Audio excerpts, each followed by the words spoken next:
So this hour, our focus is building your resume, rebooting it.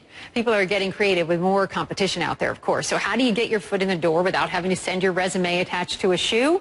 Brad Harsh is the president of JB Training Solutions. He's giving us some good tips this morning. Brad, good morning to you. Are resumes still the best way to stand out of a crowd? You know, believe it or not, they still are. There are a lot of other techniques, but ultimately, as a recruiting director, and I used to be one, you need to get a snapshot of a candidate in some way, shape, or form in an effort to figure out if they're going to be the right person for the job. So that 1 or 2 sheets of paper that comprises the resume, still the best way to go.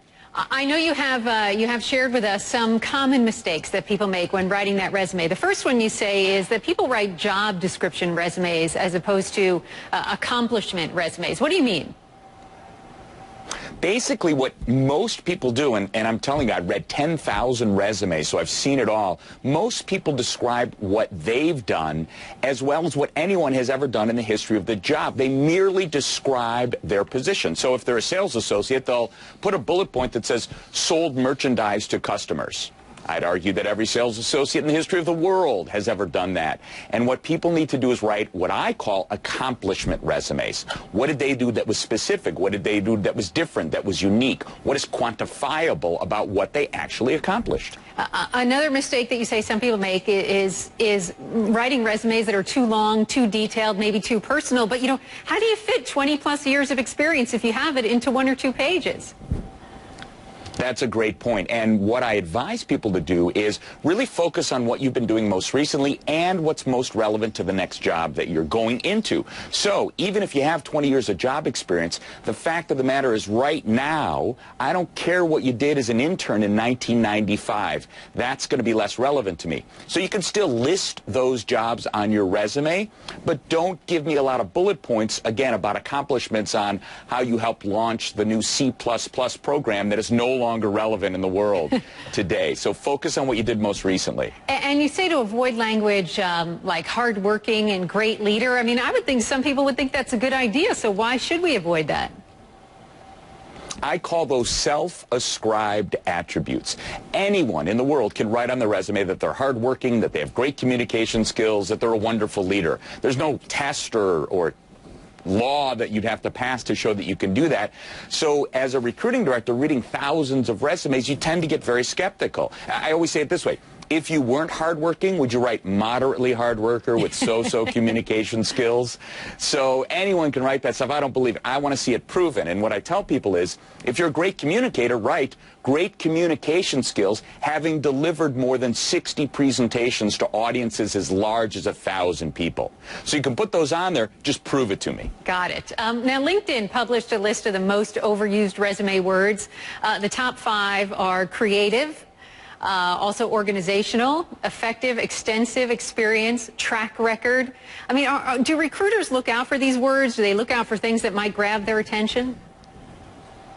They do look for things that grab their attention, but as you just heard, those are so overused that they no longer have much application or interest for a recruiting director. So again, you can put those things on there, but then show me in the context of the resume, show me in your bullet points, show me perhaps in your summary why you have those skills, what your proven track record is. Don't just write proven track record of success, because that means nothing. Those become vapid words with no meaning. Brad, thank you very much. Listen, I hope anybody watching today was taking good notes there for all your tips, and hopefully they'll find themselves a job. Thank you.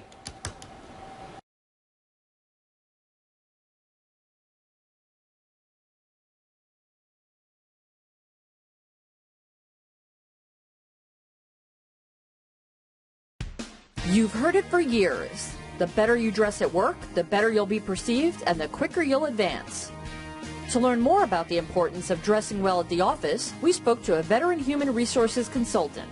Good, bad, right, or wrong, I have seen numerous instances where people got promoted that tended to dress better. People don't realize how important dressing is. I think we tend to think, oh, it's dumb, it's really not that important, who cares? Well, it's kind of like a resume. With clothing, it's the very first impression someone will get of you before you even have a chance to open your mouth.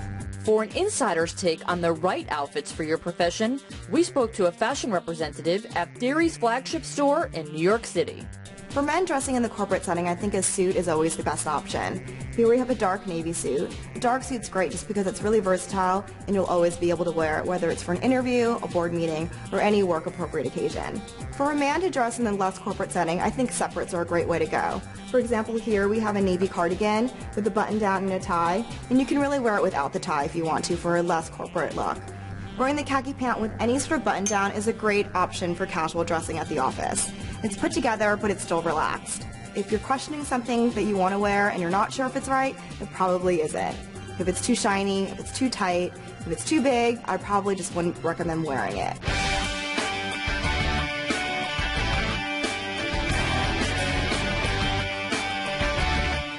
For women dressing in a corporate setting, I would recommend a suit. Here we have a great fitted blazer, a button-down shirt, and a trouser pant. It's really put together, it's easy, and it looks really professional at the same time. But another option, if you don't want to wear a suit, is separates. Something like a great cardigan like this, with a button-down shirt and a pencil skirt, is still professional, but a little bit more relaxed and great for the office. Another casual option at the office is a pair of khaki pants. We have these straight-leg pants that are great with a little tie-neck top like this for a little novelty and a little fashion, but still work appropriate. Two other great casual options are shift dresses. What's great about shift dresses is that you can wear them underneath the blazer to work for an interview, or you can wear them just as they are. This one is great with a white button down underneath it, or this one's great too just alone.